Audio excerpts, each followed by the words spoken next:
जय जगन्नाथ भाई भौणी मैंने आज वीडियो रे बांग्लादेश प्रधानमंत्री कहीं इस्तीफा देले ता विषय जानिबा। सो वीडियो स्टार्ट होगा पूर्व किछि क्लिप्स देखंतु। Student protests in Bangladesh have turned violent. Over 100 people, including 14 policemen, have been killed. We have no safety. This cannot be a secure and independent country. That a lot of these deaths could be attributed to targeting of Hindu communities. Sheikh Hasina ने बांग्लादेश के प्रधानमंत्री के पद से इस्तीफा दे दिया है और देश छोड़कर भाग गई है। Thousands of protesters storming and looting the Prime Minister's residence. We have decided to form an interim government. Bangladesh is burning.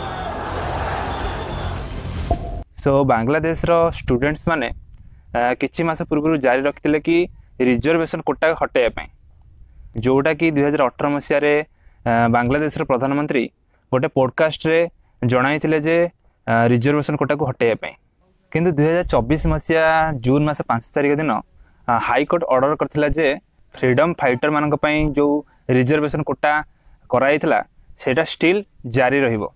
आमे जानि छे जे हाई कोर्ट एक ऑटोनोमस बॉडी किंबा ऑटोनोमस सिस्टम जोड़ा कि समस्ते पालिबे।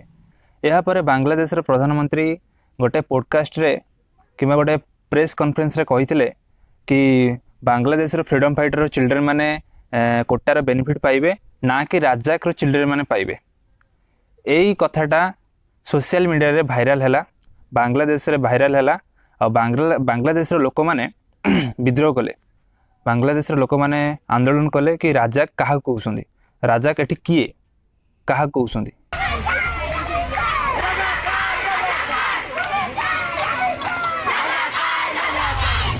सो आमे जानिबे कि राजाक माने कोन।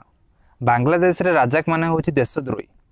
जेतबेले 1971 मसीहा वार चलीथिला सेतबेले कोन हेतिला ना बांग्लादेश रो किछि देशद्रोही पाकिस्तान को सहायता करथिले बांग्लादेश को स्वाधीन न आनिबा पई। सो आज प्रधानमंत्री एई स्टेटमेंट रे राजाक रो वार्ड उठैसंती जहा द्वारा लोक माने विद्रोह कले। एही भली भाबे स्टूडेंट मानकर प्रोटेस्टटा कन्वर्ट हो गला गोटे पॉलिटिक्स रे।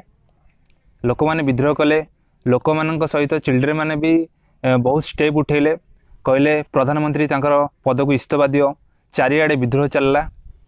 एही भली भाबे प्रधानमंत्री निज पद हरैले।